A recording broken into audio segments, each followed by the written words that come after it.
If you own a condominium, 25 to 30 years old, it probably requires some renovations. Many times, condo associations don't set aside a sufficient portion of monthly assessments in reserves.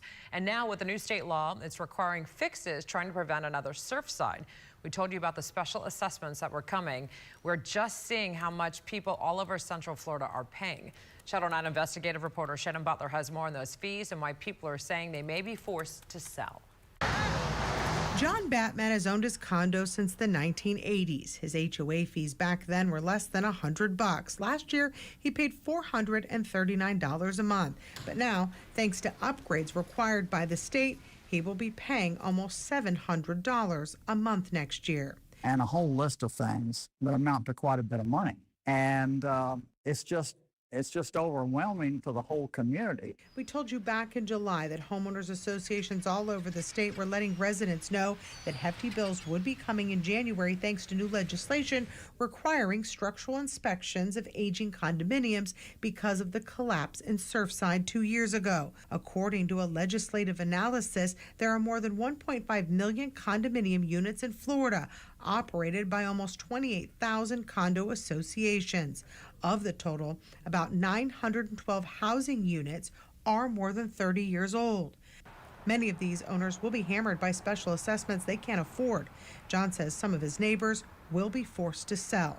And they aren't alone. Email after email have come in to Channel 9 talking about the hikes and the strain it's putting on families. One man telling us each unit in his complex near the mall at Millennia will have to pay $37,793 for a special assessment and says he will have to pay in full even if he sells his unit.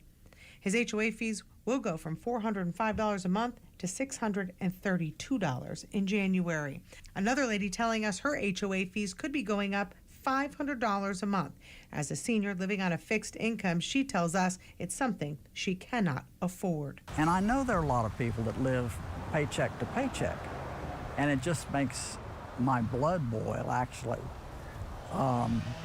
to see this going on without any respect for the citizens. The bill was championed by Miami Republican Representative Daniel Perez, who on the House floor called it a positive and safer change. Channel 9 has reached out to Perez's office about the financial concerns, but his office didn't return our request for comment. The bill comes as people are also getting hit with higher HOA fees because of insurance increases, something State Representative Ana Escamani says she wants to tackle in the next session.